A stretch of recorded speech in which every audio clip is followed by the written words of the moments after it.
అధ్యక్షులు వారు. సార్ నమస్తే. నమస్తే. సరే, ఎందుకు ఇంత సడన్ గా బీజేపీ కులగణన చేస్తామని చెప్పి ప్రకటించడం ఎట్లా వస్తున్నారు? సడన్ గా ప్రకటించింది ఏం కాదు.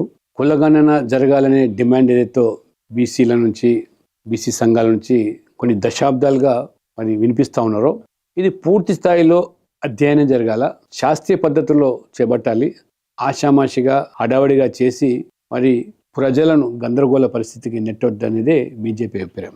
ఎందుకంటే గతంలో ఆ రోజు 2010లో సుష్మా స్వరాజ్ గారు స్వయంగా ఆ రోజు ప్రతిపక్షంలో ఉన్నప్పుడు, యూపీఏ అధికారులు ఉన్నది, ప్రణబ్ ముఖర్జీ గారు ఆర్థిక మంత్రి, వారికి లేఖ రాశారు. 2011లో జరిగే జనగణనలో ఈ యొక్క కులగణన కూడా చేపట్టాలని చెప్పి ఇది బీజేపీ భావిస్తూ ఉన్నది, బీజేపీ డిమాండ్ అని చెప్పి కూడా చెప్పడం జరిగింది. ఆ రకంగా ఆ రోజు రాజ్నాథ్ సింగ్ గారిని, అరుణ్ జైట్లీ గారు కానీ డిమాండ్ చేశారు. ప్రభుత్వము ఆ రోజు యూపీఏ ప్రభుత్వం ఒప్పుకొని తీరా ఒక గ్రూప్ ఆఫ్ మినిస్టర్స్ని ఏర్పాటు చేసి, సహజంగా ఈ యొక్క సెన్సస్ యాక్ట్ ప్రకారంగా హోంమంత్రిత్వ శాఖ ఆధ్వర్యంలో జరగాలి ఈ జనగణన. ఆ రోజు చిదంబరం గారు హోంమంత్రిగా ఉండి, ఖచ్చితంగా హోంమంత్రి ఈ యొక్క జనగణనలో కులగణను మేము స్వీకరించము, ఇది మన విధానం కాదు. ఎందుకంటే మొదటి నుంచి కూడా నెహ్రూ గారు, ఇందిరాగాంధీ గారు విభేదించారు. 1931లో స్వాతంత్రం రాకపూర్వం జరిగినటువంటి చివరి ఆ యొక్క కులాల వారిగా గణాంక వివరాలు సేకరించి, 1881 నుంచి ప్రారంభమై ప్రతి 10 సంవత్సరాలకు జరిగే జనగణనలో బ్రిటిష్ పాలకులు సైతం కూడా కులగణన చేపట్టారు. కానీ కాంగ్రెస్ స్వాతంత్రం వచ్చిన తర్వాత అధికారంలోకి వచ్చినటువంటి మొదటి ప్రభుత్వం నెహ్రూ గారు ప్రధానమంత్రి, ఆ నుంచి మొదలుకుంటే ఇప్పటి వరకు, అంటే మీరు ఊహించండి ఎన్ని సంవత్సరాలు పట్టింది. 94 సంవత్సరాల తర్వాత నరేంద్ర మోడీ గారు ప్రధానమంత్రి కావడము, వారు మాత్రమే చేయడం అంటే వారికి ఉన్నటువంటి చిత్తశుద్ధి, ఒక కమిట్మెంటు. అంటే బీజేపీ దీన్ని ఒక సామాజిక న్యాయం అన్నప్పుడు, ఈ సమాజంలో దేశం నుండి అన్ని వర్గాల యొక్క గణాంక వివరాలు సేకరించడం తప్పేమిటి? ఇది కేవలం బీసీల కోసం మాత్రమే జరిగేటువంటి ఈ కులగణన కాదు, అన్ని కులాల యొక్క వివరాలు సేకరించడం. అంటే సమాజంలో కుల వ్యవస్థ కొనసాగుతున్నది, ఆ సందర్భంలో కులాల వారిగా లెక్కలు తీయడం తప్పేంటి? అంటే సెన్సస్ యాక్ట్ ప్రకారంగా కేవలం ఎస్సీ ఎస్టీలకు మాత్రమే వాళ్ళు ఆ జనగణనలో మరి పరిగణలోకి తీసుకోవడం జరిగింది. అయితే 2011లో చిదంబరం గారు 5,000 కోట్ల రూపాయల ప్రభుత్వం డబ్బుని వెచ్చించి కేంద్ర హోంశాఖ ద్వారా కాకుండా ప్రైవేట్ ఏజెన్సీల ద్వారా, కొన్ని సంస్థల ద్వారా ఈ సర్వే చేయించి, సోషియో ఎకనామిక్ క్యాష్ సెన్సస్ అని చేయించి మరి కొండను దవి ఎలకని పట్టినట్టుగా సాధించింది ఏమిటంటే అన్ని తప్పుల తడకలే, దాదాపు 8,20,00,000 తప్పిదాలు ఉన్నాయని చెప్పి తర్వాత చెప్పడం జరిగింది. అంతేకాదు అందులో ఈ దేశంలో ఎక్కడ లేని కులాలు 42 లక్షల కులాలు ఉన్నట్టుగా మనకు వార్తలు అందినాయి. మండల్ కమిషన్లో 3,000 పై చిలుకు కులాలని, బీసీ కులాలని చెప్పి మండల్ కమిషన్ గుర్తిస్తే, ఈ సర్వే ద్వారా 50,000 పైగా బీసీ కులాలు ఉన్నాయని చెప్పి, అందులో ఒకే కులము 5,000 ఉపకులాల పేరు మీద, గోత్రాల పేరు మీద ఉన్నదని చెప్పి తప్పుల తడక అశాస్త్రీయంగా జరిపి మొత్తం ప్రజాధనాన్ని దుర్వినియోగం చేశారు. అది కాంగ్రెస్ చరిత్ర. ఆ రకంగా మోసం చేసి, అంతేకాదు కర్ణాటకలో కూడా సిద్ధరామయ్య ముఖ్యమంత్రి, గతంలో కాంగ్రెస్ ప్రభుత్వం, ఇప్పుడు కాదు అంతకుముందు, వాళ్ళు కూడా 100 కోట్లు ఖర్చు పెట్టి మేము ఈ కులాల వారీగా సర్వే చేస్తామని చెప్పి సర్వే చేశారు, అట్టహాసం చేశారు, ఆర్భాటంగా మరి దానికి గొప్పగా వర్ణించుకున్నారు. తీరా చూస్తే ఆ సర్వే వివరాలు కూడా వాళ్ళు కూడా బయటపడి ఎందుకు పెట్టలేదంటే కాంగ్రెస్లో భిన్నమైన అభిప్రాయాలు ఉన్నాయి. చాలామంది దాన్ని విభేదించారు, వ్యతిరేకించారు. ఈ కుల గణన కనుక మనం బయట పెట్టేట వివరాలు, ఆ రకంగా కులాల మధ్యలో తగాదాలు వస్తాయని, అంటే ఆధిపత్య పోరు పెరుగుతుందని చెప్పి అనేక కారణాల వల్ల దాన్ని పక్కన పెట్టేసేసారు.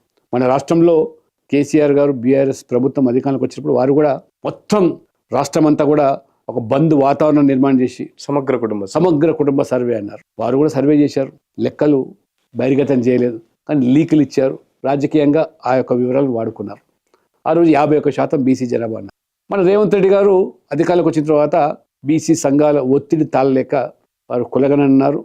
మొత్తం వారు కూడా అశాస్త్రీయంగా, అసలు 4 కోట్ల పైగా ఈ రాష్ట్రంలో జనాభా ఉంటే వారు దాదాపు 40-50 లక్షల వివరాలే సేకరించలేదు. దాన్ని హడావుడిగా, ఆర్భాటంగా మరి ప్రచారం చేసి తేల్చింది ఏమంటే ఆ వివరాలు మాత్రం బహిర్గతం చేయలేదు, పబ్లిక్ డొమైన్లో పెట్టలేదు. ఎక్కడ కూడా ఏ గ్రామాల్లో ఏ సామాజిక వర్గం, ఏ కులం ఎంతుంది, ఆ కులంలో విద్యావంతులు ఎంతమంది, ఆర్థికంగా స్థిరపడ్డ వాళ్ళు ఎంతమంది, ఉద్యోగాలు లేని ఏమీ వివరాలు లేవు.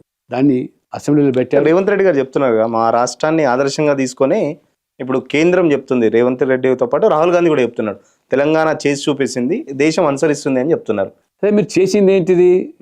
ఇవాళ మీరు చేసింది ఎందుకు చూపించలేకపోతున్నారు? పబ్లిక్ డొమైన్లో ఎందుకు పెట్టలేకపోతున్నారు? మీరు అసెంబ్లీలో పెట్టొచ్చు కదా వివరాలు. ఈ కులం ఈ గ్రామంలో ఇంత ఉంది, ఈ జిల్లాలో ఇంత ఉంది, మొత్తం తెలంగాణ ఇన్ని కులాలు ఉన్నాయని ఎక్కడైనా చెప్పారా? మీరు లీకులు ఇస్తున్నారు. ఏమని? 46% బీసీలు జనాభా ఉందని, కొత్తగా ముస్లిం బీసీలు 10% ఉన్నారని చెప్పి.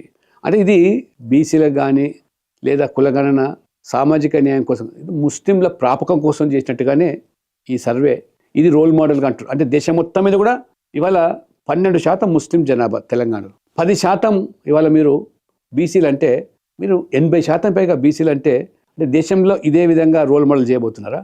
అంటే ముస్లింల ప్రాప కోసం ముస్లిం జనాభానంతా కూడా బీసీలో చేర్చడమే మీ రోడ్ మ్యాపా?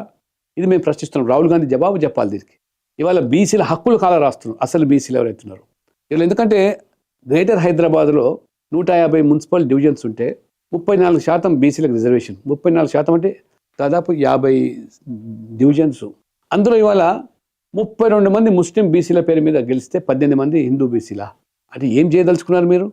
అంటే కేవలం మీ సర్వేలు, కులగణన అంతా కూడా, మీ ఎజెండా అంతా కూడా ముస్లిం అపీజ్మెంట్, ముస్లిం ఓటు బ్యాంకు రాజకీయాల కోసమే మీ మొత్తం ఈ పాలన అంతా కూడా. రాహుల్ గాంధీ కూడా ఇదే రోల్ మోడల్ చేయాలనుకుంటున్నారా?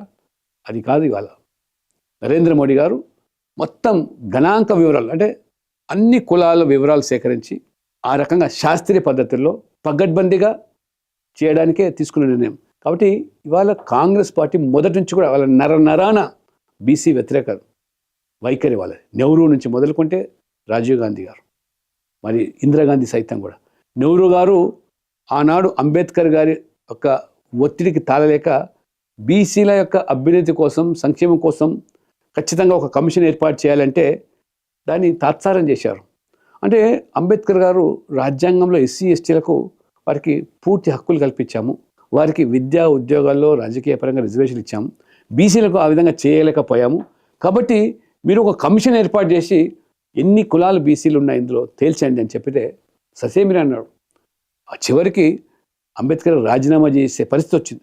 అప్పుడు ఈ నెహ్రూ గారు కాకా కలేకర్ కమిషన్ 1952లో ఏర్పాటు చేస్తే 3 సంవత్సరాల సమయంలో ఈ దేశంలో 2600 పై చిలుకు బీసీ కులాలు ఉన్నాయి, సామాజిక వివక్ష గురవుతున్నాయి, ఆర్థికంగా చితికిపోయి ఉన్నారు, కుల వృత్తుల మీద ఆధారపడుతున్నారని చెప్పి నివేదిక ఇచ్చి వాళ్ళ కోసం ప్రత్యేకంగా రిజర్వేషన్లు కల్పించాలి అని చెప్పితే దాన్ని పార్లమెంట్లో చర్చ కూడా పెట్టలేదు.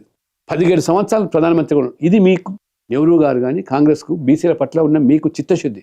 నిజంగా ఆనాడే కాకా కలేకర్ కమిషన్ సిఫార్సుకు అనుగుణంగా రిజర్వేషన్లు ఇచ్చి ఉన్నట్టయితే ఇవాళ దాదాపు 70 సంవత్సరాల్లో ఏ స్థితికి బీసీలు ఎదిగేవాళ్ళు, ఏ స్థాయికి వాళ్ళు బీసీలు రాగలిగేవారు, ఉన్నత ఉద్యోగాల్లో కానీ రాజకీయాల్లో కానీ దాన్ని చిదిమేసింది నెహ్రూ గారు, కాంగ్రెస్ పార్టీ.